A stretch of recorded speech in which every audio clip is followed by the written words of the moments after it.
Our next speaker is actually leading a charge to eliminate property taxes. And she was a deputy, if you can believe this. Karla, come on up. Where are you? Oh, she was a deputy, a builder, a realtor, a banker. She ran an equestrian center, so she knows how to tame horses. And she's a tax preparer, so she's got a lot of, and she presently owns a restaurant and a store. So this is a woman, an entrepreneur, and she's trying to do something which is really unique and interesting. So I'd like to introduce Karla Wagner. Welcome to NORC. Can I take this off here? I don't do good standing still. Okay, but the cameraman, if you walk around, the cameraman's going to have trouble tracking okay. you. All right. So I suggest you stay put. I can do it. Okay. I can do it. I'm kind of a nervous Nelly, so I like to move around a lot. But thank you very much for this opportunity. I appreciate everybody coming here to listen. Thank you, Matt, for the introduction. You've kind of heard what I'm all about. I think everything that I've done in my life, I never really held a 9-to-5 like normal job like most people. And I always kind of worried about that a little bit, but I think actually everything that I was able to do in my life is what God led me to be able to be here talking to you tonight about, because I'm quite knowledgeable about numbers and budgets and accounting and how all of those things affect us in our lives. So I appreciate very much what Angela Small had to say and what Ms. Patterson had to say, because I think I'm the mop-up here. They kind of led into this. And what I'm going to tell you is I'm not going to do my slideshow because I do better just talking. We need to eliminate property tax. How many of you pay property tax? How many of you love to pay property tax? How many of you wait and send the check in the very last day, the very last minute of the very last day? Okay, how many of you think the sky's going to fall down if we eliminate property tax? Stand up, Steve. There's a few. And you know what? That's okay. Because I've probably, I don't know how many presentations, I've done many presentations. I've hit about 65 of the 83 counties so far. I'm going to keep going. We're going to get this on the ballot in 2024. We need 600,000 signatures to get that done. But you know, this is in the hands of every single one of you. We don't have to go through the legislature and we don't have to go through the governor. If we get signatures, if we get enough signatures, it can go on the ballot. If we get out and vote, we can eliminate property tax. And I think Angela and Ms. Patterson told you why we need to do it, right? Because we can't afford it anymore. People like to think that people that own property, right, you're wealthy, you're a landowner. Okay, that was back in, you know, the Civil War times, and the people in the South had the plantations and whatever, and they were wealthy landowners. But today, there's a lot of people that have been fortunate to be able to buy houses and buy land and have farms and businesses, but we're losing them. We're losing them on an average about 180,000 a year. 180,000 privately owned properties a year in Michigan enter into a tax lien seizure process. This is not mortgage. You know the difference, right? Mortgage, you owe the bank. Tax, you owe the governor, or the government, I should say. 180,000 a year privately owned properties in Michigan enter into a tax lien seizure process. Doesn't mean they all make it all the way through. But for the ones that don't make it through, somebody is still forced to sell that land to pay a tax for services they don't use. And I'm going to give you some examples. Just hear me out, please. I know there's some skepticism, and that's okay, because you need to do your own research. We've done ours. We've done about 3 years of research. We've talked to a lot of representatives and senators and budget people and numbers people and whatever. But here's the proof is in the pudding. We wouldn't have so many foreclosures if people could afford taxes. Part of this is not about revenue, it's about spending. We got to cut the frickin' spending. We know that, right? Every single stinking millage that comes down the pike, you got to get out and vote no, and it's not good enough for you to only vote no. You have to tell your neighbors and your friends and your relatives and everybody you know to go vote no on a millage. We could decrease our property taxes by 50 to 75% if we started voting no on millages. And then we wouldn't have 180,000 entering into a tax lien seizure process. We would have maybe 90,000. So we're cutting it down a little bit, right? The millages directly affect your property tax. Don't worry about where that money's coming from. I know that's what you're all going to say. Well, Karla, where are you going to put that? Where are you going to get that replacement revenue? What do you want to pay for? Tell me what you want to pay for. What are you worried about? Police, fire, schools. Okay, police and fire. Let's start there. Police and fire. Like you said, I was a volunteer sheriff's deputy, fully uniformed volunteer deputy in Kent County for 6 years. I love my police and fire. I sell real estate. I give them discounts all the time. I'll do commissions for 1% for them because they don't get paid enough for the job that they do. Okay, so I do not want to defund them. But here's something that everybody needs to know, if you don't already. I don't know if I have any township supervisors or county commissioners or anything in here. Every township, all 1,240 townships in the state of Michigan, gets general revenue sharing of the sales tax. Okay, there's a big sales tax bucket in the state of Michigan. We all send our sales tax there. And the government sends a portion of that sales tax bucket back to every township based on population. Now, my township is Cannon Township. We have 14,400 people. We received $1.5 million last year. Okay, that was last year. That is currently happening today. As we stand here today, it is currently happening today that every township is getting general revenue sharing of sales tax. My township, I just said, Cannon Township, 14,400 people received $1.5 million. Do you know how big our budget is? You know how much we spend? $640,000. Do the math. We get 1.5, we spend $640,000. So you know what we spent $560,000 on this past year? A pickleball court. Is that the best use for our money? I don't know how many people out of 14,400, that's birth to death, right? That's baby one day old up to like 1 foot in the grave. 14,400 people, we spent $560,000. I go by those pickleball courts all the time. You can't play on them when they're wet, and you can't play on them 6 months out of the year in Michigan because it's, ice or snow or whatever else. But hey, they're there. They're there. We also are building an $800,000 walking trail with a $265,000 engineering bill. We've got 4 walking trails already in Cannon Township. I'm a rural enough area that the only thing I have to worry about getting hit by when I walk down the road is a cow or a deer. But now I'm going to have 5 walking trails, and now we're going to have to maintain them every year. Is that the best use of my money? No, I think I would rather pay off my truck. Leave that money in my pocket because I want to pay off my vehicle. Leave that money in my pocket so I can help with my grandkids' Christian school education, right? Do we think that the government knows the best way to spend our money? No. Are you happy with the way they spend your money? No. So township, fire and police, we're not only funding every township already, we are going to increase our proposal with our petition, increases it. We're saying we're not happy with that little percentage that you're giving us out of sales tax. We want a bigger chunk of that pie, okay? Because if we don't spend it, who's going to spend it? The Gretchen. Gretchen will spend it if we don't spend it, and we know what she likes to do with our money. Hey, let's spend $3 billion paying foreign entities to come into Michigan to help support the new Green Deal or the EVs, and then let's tell them you don't have to pay property tax. What? What? How does that happen?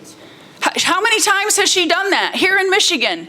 You are all familiar with the Goshen plant. Goshen and plant in Mecosta County, we wrote, you all signed a check for $750 million. They will not pay property taxes to the state of Michigan for 30 years. What? What? Exactly. Why? Why don't I get that deal? I'm a business owner. How come I don't get a pass? You don't pay kickbacks. Yeah, I'll start if I can pay no pay, whatever. So we have a Swedish company. It's a Swedish paper plant up in Escanaba, owned by the Swedish government. We all signed a check for $200 million, gave that to them, and then we very quickly and very silently rezoned the land underneath that plant into a forest product processing renaissance zone and told them you'll never pay $1 in property taxes to the state of Michigan. Why? What? Good question. Why? So this is what's happening.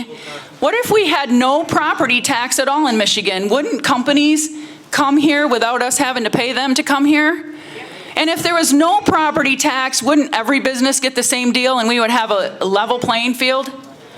Right? Wouldn't we have more people coming back to the state of Michigan?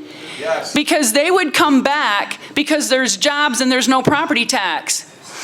When the people prosper, the state will prosper. So when we have businesses coming back, we have people coming back, now we generate more state income tax, more corporate business tax, more sales tax because we got a little jingle in our pocket because we're not paying property tax, right?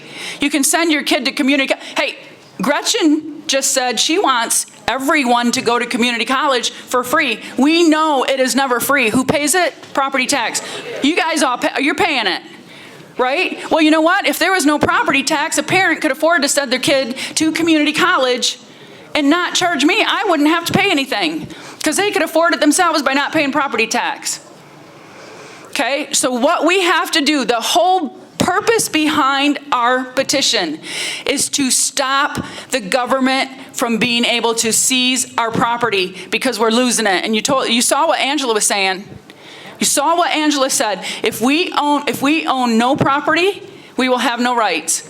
I went up to Ogama. I did a presentation up there. All those guys came in with their 2A hats and their 2A shirts and their 2A this, that, whatever else. And I said, you guys like your guns. You like your 2A. Karla, we're going to fight really hard.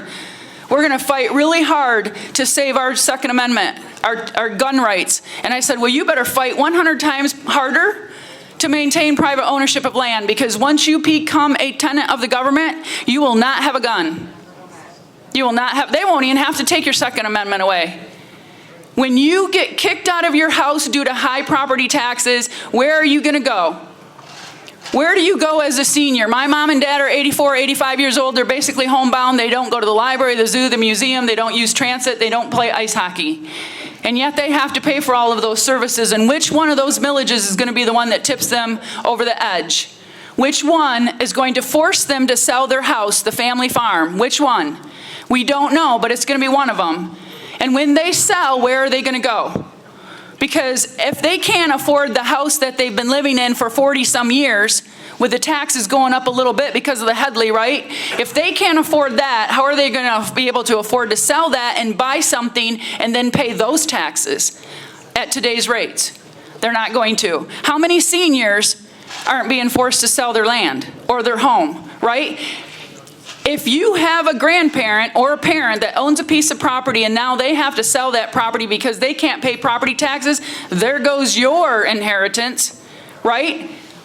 What did Angela say? The WEF did not want us to have equity and generational wealth. Okay, well, let's start forcing everybody out of their homes, because if they own nothing, you'll be happy, and there will be no equity and generational wealth to pass on to anybody, right?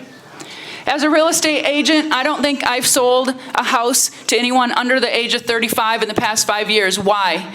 Do you think it's because housing? Do you think it's because the cost of, I'm a builder. It's not the cost of the house that's unaffordable, because that can get amortized over 30 years. It's the $400, $500, $600, $700, $800 a month in property tax. That is what's unaffordable. Those property taxes do not put groceries in your pantry. It does not put gas in your car. It does not pay for your utilities. That is what people cannot afford. And I don't care if you want to talk about the library. Show me the book in the library that's worth somebody losing their home. If you are not paying, how many, throw me a number. Who pays how much in property tax? Somebody throw me a number. How much? $5,000. Okay, if you're not paying $5,000 a year in property tax, if you wanted to go to the library, would you be willing to pay $100 for a membership fee? There you go, right? If you want to go, because now you have a choice. $17,000. $17,000. You could go to the zoo, museum, and the library. Right? I mean, come on, people. Think about it. You've all heard about the unaffordable, affordable housing. We know that anything that the government does is not going to be affordable. They are taking billions of our taxpayer dollars and they're building affordable housing. Who are they building it for? Because Governor Whitmer just formed a group to find out where everybody was going and why. I think we could tell her. right? I don't think that's a no-brainer. But she's trying to find out where people are going, and yet she's forcing us to, she's like, we have no housing, we have no housing, we have no housing. All they're trying to do is put blue people in all of our red counties. Because every frickin' county that I've come across, and like I said, I've hit about 65 of them, every single one of them are telling me they got affordable housing coming into their county. At our cost. Is it for us after they kick us out of our house? Is it for the illegal immigrants that are coming in? Who's it for? Because the movers and the shakers and the money makers have all left town. They've all gone to another state. They're not staying here in Michigan. Governor Whitmer, what does she say? Here's her response. We need to raise taxes because we need to spend more money on roads, we need to spend more money on schools, and we need to have more social programs to get people to come back. I have not yet met anyone that has left the state of Michigan for a state with higher taxes. What do you think? Think about it. And you guys got to think about what could you do with that money if you weren't paying property tax. The governor of Nebraska, I talked to some of their admin people there because he just raised his hand and said, I want to cut property taxes by 40% across the state. I'm like, I want him for my governor, right? Yep. And he is guaranteeing that he will cut the state budget by 3% the first year, 3% the second year, and he will cut the budget from, keep going, cutting the budget until he can make it happen. Now, 40% is great. But we need 100% because we need to maintain private ownership of our land, and that is it, plain and simple. There is no, don't ask me where the replacement revenue is going to come from because I'm going to say I don't care. I don't care. They will find a way, they always do, they will find a way to support it. And if we're not paying property tax, we can afford to go and play pickleball at the gym. We can afford to go to the library if we choose to do so. We can afford to go to the zoo if we choose to do so, or go to the museum, right? We cannot do this. And I'm telling you what, if you have a corporation or a big business in your area, if they don't have to pay $200,000, $300,000, $400,000, $500,000 a year in property tax, don't you think if you went to them and said, will you give us $20,000 for a couple of hippopotamuses, they'd probably go, yep, can we name them? You know, let me see, DeVos and Van Andel? Whatever, because that's where I come from, Kent County, right? I don't care if they want to put their name on things. They build a lot of stuff in Grand Rapids. Hallelujah, good for them. You know, that's community goodwill. If you have a Meijer's grocery store, and if our local football team goes to them and says, look, we can either do a $2.5 million 20-year millage for a football field, or we'll go to the Meijer family and we'll ask them for $50,000, one-time shot, football field. I don't want to pay 20 years on a $2.5 million millage for 20. I don't want to pay that.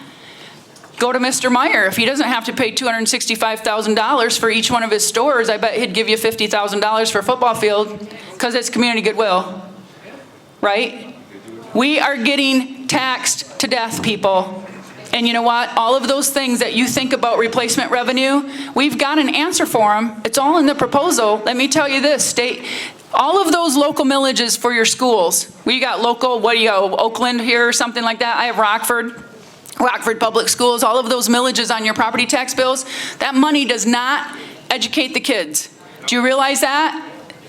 Your local school millages has nothing to do with education. Like I said, it's football fields, jumbotrons, playground equipment, maybe some building maintenance, whatever else. Doesn't educate the kids. Don't let people tell you that you don't love your kids, their kids, your grandkids, or your neighbor's kids if you vote no on those millages. The only place the state gets money for the schools is the 6 mills from the state education tax. It is only $2.5 billion of a $24 billion school aid fund. Okay? Do you hear what I said? Our school aid fund is $24 billion. The state only collects $2.5 billion from our property taxes for state education. And then they take that money and they divide it down. Where does the other $21.5 billion come from? Corporate business tax, sales tax, state income tax, marijuana, alcohol, tobacco tax, lottery, blah, blah, blah, blah, blah, blah, blah. And our attendance has dropped by more than 10%. The city of Grand Rapids is closing 10 public schools. 10. That's what's happening. My son has 5 kids in Christian education. He has to pay Christian education, and he has to pay for the public schools that he doesn't like, which is why he's sending his kids to Christian school. That's a whole nother discussion. We can have all kinds of these talks, but what you need to do, don't just vote no on a millage yourself. Go tell everybody else to vote on a millage. Go vote no. Get them off your property taxes.